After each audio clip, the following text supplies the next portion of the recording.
तो मैं हूं दिनेश के वोरा, आप सबका स्वागत है न्यूज़ टाइम में। भारतीय जनता पार्टी के द्वारा नेताजी को एप्रोप्रिएट करना बड़ा भारी पड़ेगा। सरदार पटेल को तो अपना लिया, लेकिन सरदार पटेल को बीजेपी वाले, क्योंकि अपना तो इनके पास कुछ है नहीं, ये तो बेसिकली इनके पास इतिहास में जो भूखे नंगे हैं। तब तो आरएसएस थी, तो आरएसएस तो ब्रिटिश के साथ में थी, महात्मा गांधी के साथ तो थी नहीं, तो इनका हिस्ट्री तो कुछ है नहीं। अब ये नेताजी सुभाष चंद्र बोस को एप्रोप्रिएट करने के चक्कर में कि इनको अपना हीरो बना लें, लेकिन मुसीबत ये कि नेताजी की हिस्ट्री ऐसी है जो भारतीय जनता पार्टी को बहुत ही भारी पड़ेगी। अब ये कहते हैं ना कि अभी उसका पुतला तो वहाँ खड़ा कर रहे हैं, वहाँ पे अभी तो होलोग्राम है वहाँ पे, और बाद में स्टैचू लगा रहे हैं। स्टैचू तो इंडिया में नेताजी के सैकड़ों जगह पे, कोई शहर ऐसा नहीं होगा इंडिया में जहाँ सुभाष चंद्र बोस का स्टैचू नहीं होगा। अब देखिए, जय हिंद भी उन्होंने कहा था, तो जय हिंद का जो नारा था, जो आज भी हम बोलते हैं जय हिंद, वो उनका दिया हुआ था, इंडियन नेशनल आर्मी का। अब उनका जो इंसानिया, एक क्या कहते हैं जैसे लोगो टाइप का होता है ना, ऐसा INA, इंडियन नेशनल आर्मी का जो इंसानिया था, वो क्या था? वो था टीपू सुल्तान का एक स्प्रिंगिंग टाइगर, एक जंप मारता हुआ टाइगर। ये उनका दरअसल एक साइन था INA का। अब ये टीपू सुल्तान वो राजा थे जिससे भारतीय जनता पार्टी और RSS नफरत करती है कि he was a fascist and he was a phonetic, उसने हिंदुओं की हत्या की। अब वो नेताजी की जो जैकेट होती थी, जो उनकी आर्मी का निशान था, वो टीपू सुल्तान का टाइगर था, स्प्रिंगिंग टाइगर। अब ये इनको परेशान कर सकती है, खासतौर से भारतीय जनता पार्टी को। टीपू सुल्तान का tiger Indian national army, Subhash Chandra Bose की आर्मी के जैकेट के ऊपर था। बेचारे बीजेपी वाले, RSS वाले बहुत परेशान होते हैं कई बार। इन्हें बताओ ना इस बारे में तो इन्हें आग लगनी शुरू हो जाती है। अब देखिए, उसके बाद उनके जो इंडियन नेशनल आर्मी का जो मोटो था, एक लाइन होती है ना कि हमारा ऑब्जेक्टिव क्या है। उनका ऑब्जेक्टिव में 3 वर्ड थे, और तीनों वर्ड उर्दू के: इत्तेहाद, इत्माद और कुर्बानी। इत्तेहाद का मतलब होता है यूनिटी, एकता, एक साथ आना। इत्माद का मतलब होता है ट्रस्ट, कि मेरा आपके ऊपर एतमाद है, बोलते हैं ना, मैं आपको यकीन करता हूँ, ट्रस्ट। और तीसरा कुर्बानी, सैक्रिफाइस। तो इत्तेहाद का मतलब होता है यूनिटी, इत्माद ट्रस्ट, और आपका कुर्बानी जो है वो है आपका सैक्रिफाइस। अब उनकी इंडियन नेशनल आर्मी की 4 ब्रिगेड थी, बटालियंस कह सकते हैं।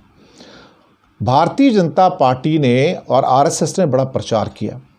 प्रचार ये किया कि देखिए, गांधी जी के साथ और नेहरू के साथ बड़ी दुश्मनी थी नेताजी की, इन्होंने तो बहुत उसके साथ अपराध किया है, बहुत तंग किया, उसको निकाल दिया वहाँ से। लेकिन जब नेताजी निकल गए तो उन्होंने इंडियन नेशनल आर्मी बनाई, और उसकी 4 बटालियन बनाई, 4 ब्रिगेड बनाई, समझो कहा जाए। अब उनके नाम क्या रखे? उन 4 ब्रिगेड के नाम क्या थे? उनके नाम, उनको 3 ब्रिगेड मैं बताता हूँ, 3 ब्रिगेड के नाम क्या थे: गांधी ब्रिगेड, नेहरू ब्रिगेड और मौलाना आज़ाद ब्रिगेड। बताइए, ये बीजेपी RSS वाले जो कहते हैं कि महात्मा गांधी के प्रति उनकी दुश्मनी थी, नेहरू के प्रति उनकी दुश्मनी थी, तो भाई उनके नाम पर ये ब्रिगेड के नाम, नेहरू ब्रिगेड, गांधी ब्रिगेड, मौलाना आज़ाद ब्रिगेड। बेचारे ये RSS वाले और ये बीजेपी वाले, इनकी तो जान जल गई होगी, मैं आपको बताऊं। खैर जी, अगर आज सपोज करो नेताजी जिंदा होते, वो तो इलाहाबाद का नाम ही नहीं बदलते थे, वो तो बोलते थे नहीं, क्योंकि वो बड़े सख्त खिलाफ थे इसके। उनको उर्दू से बड़ा प्यार था, हिंदुस्तानी से बड़ा प्यार था। अब दूसरी बात, वो कभी ऐसे अल्फाज यूज़ नहीं करते थे जैसे आजकल के लोग यूज़ करते हैं। नेता 1200 साल की गुलामी, कमाल की बात है। नेताजी ने कभी नहीं कहा कि 1200 साल की गुलामी, नेताजी ने कभी नहीं कहा कि हिंदुस्तान 1200 साल गुलाम था। ये तो सिर्फ बीजेपी और RSS वाले कह के लोगों को गुमराह करते हैं। अब एक उनकी किताब आई थी, एन इंडियन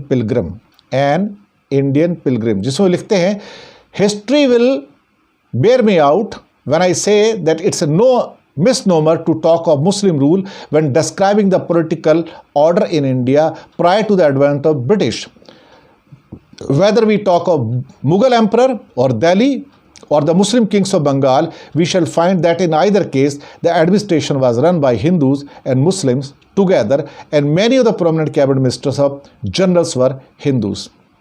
जितने भी रूलर थे, मुस्लिम रूलर थे इससे पहले, उनके जितने भी जनरल्स थे, आर्मी मैन थे, मिनिस्टर्स थे, एडमिनिस्ट्रेशन थे, मोस्टली उसमें हिंदू और मुस्लिम दोनों थे और दोनों मिलकर काम करते थे।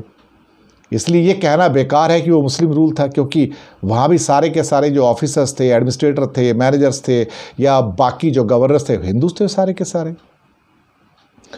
फर्दर वो कहते हैं consolidation of the Mughal empire in India was affected with the help of Hindu commanders in chief. The commander in chief of Nawab Sirajuddaulah, जिसको कि ब्रिटिश ने फॉट किया था पलासी में, वो भी एक हिंदू था। तो ये जो चीज़ें निकल कर आ रही हैं, ये भारतीय जनता पार्टी को नेताजी के बारे में बड़ी परेशान करने वाली हैं। ये होता है। In 1938 when he was the president of Congress, कौन? Netaji establish the planning committee.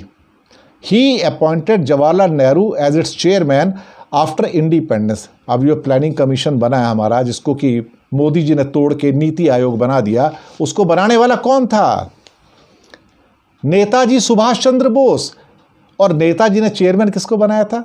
Pandit Nehru को।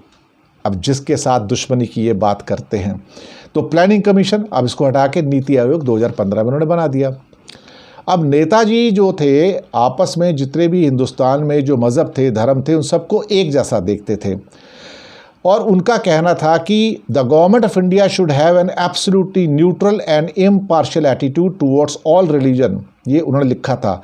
और उन्होंने एक और जगह लिखते हैं द इंडियन स्ट्रगल में, religious fanaticism is the greatest thorn in the path of cultural intimacy and there is no better remedy for the fanaticism than secular and scientific education। उनका कहना था कि रिलीजियस कट्टरवाद आज जो हिंदुस्तान के अंदर आपको देखने को मिल रहा है, हिंदू रेडिकलाइजेशन, उसके बारे में वो लिखा है। मुस्लिम के बारे में भी वही बात सा लागू होती है जो पाकिस्तान वगैरह में है, कई और जगह है, कि जो रिलीजियस फेनेटिसिज्म है ये सबसे बड़ा कांटा है कल्चरल इंटीमेसी के लिए।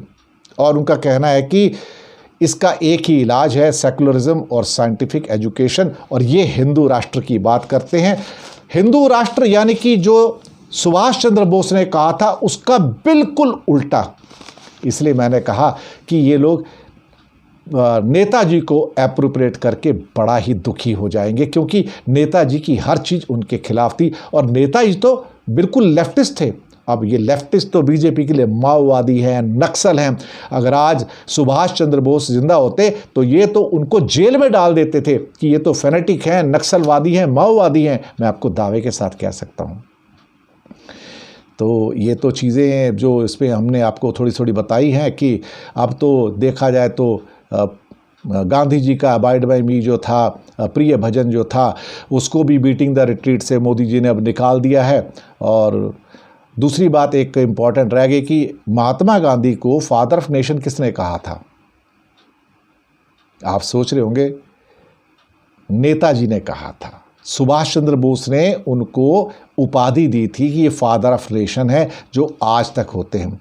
पर महात्मा गांधी को मारने की तो बहुत कोशिश की जाती है, रोज़ मारा जाता है। मिनिस्टर मारते हैं, आरएसएस वाले मारते हैं, बजरंग दल वाले मारते हैं, हिंदू युवा वाहिनी वाले मारते हैं, मंत्री मारते हैं, बीजेपी के एमपी मारते हैं। महात्मा गांधी को जितने मारते हैं, महात्मा गांधी उतने बड़े हो जाते हैं।